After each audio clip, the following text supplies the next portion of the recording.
দুম দারা সুধী রাজ্জাক সুধী রাজ্জাক রাজ্জাক রাজ্জাক রাজ্জাক দেখতে পাচ্ছিস না সে আরাফাতের বাড়ি কই?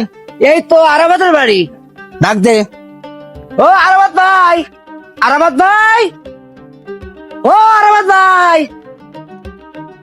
আজ 15 দিন টাকা দেয়নি বলো আমার।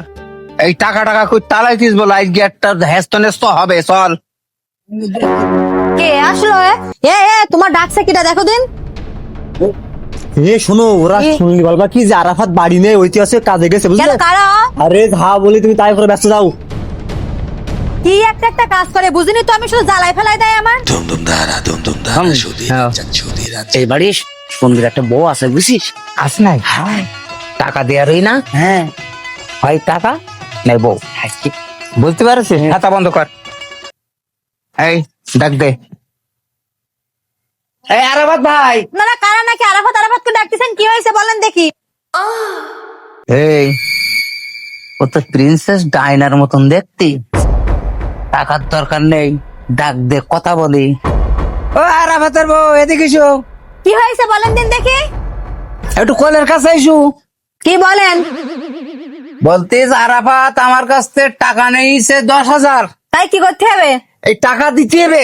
টাকা কি আমি নিয়ে এলাম? তুমি খাইলে না? টাকা আমি খাইনি। টাকা কার দিকে দিলেন আপনি? আমি বাবু অত শত বুঝিনে। বাড়ি আছে লোক? না, হলো কাজে গেছে। কাছে গেছে? হ্যাঁ। এই পান নেই, দোকানতে যা, হাট যা পান নেই। আমি আগে যদি জানতাম যে আরাফাতের ঘরে এত সুন্দর একটা বউ আছে, 10,000-এর জায়গায় 10 লাখ দিতাম। এখন ওসব কথা জেগে যাক। তোমার কত টাকা লাগবে আমি দেবো। ওর মতন জোয়াখরের ঘরে না থেকে আমার সাথে রাজি হয়ে যাও। আপনি তো বুড়ো বেটা, আপনার মুখে দাড়ি পেকে গেছে। আমি আপনার মেয়ের সমানের, আপনি আমার খারাপ প্রস্তাব দিচ্ছেন। ওসব কথা আমি জানি নে। তোমার টাকা পয়সা যা লাগে আমি দেবো। ওই যে জুয়াখর, ওর সাথে ঘর করার কোনো দরকার নেই। আমি তোমার প্রস্তাব দিয়ে গেলাম, আমারও বউ নেই।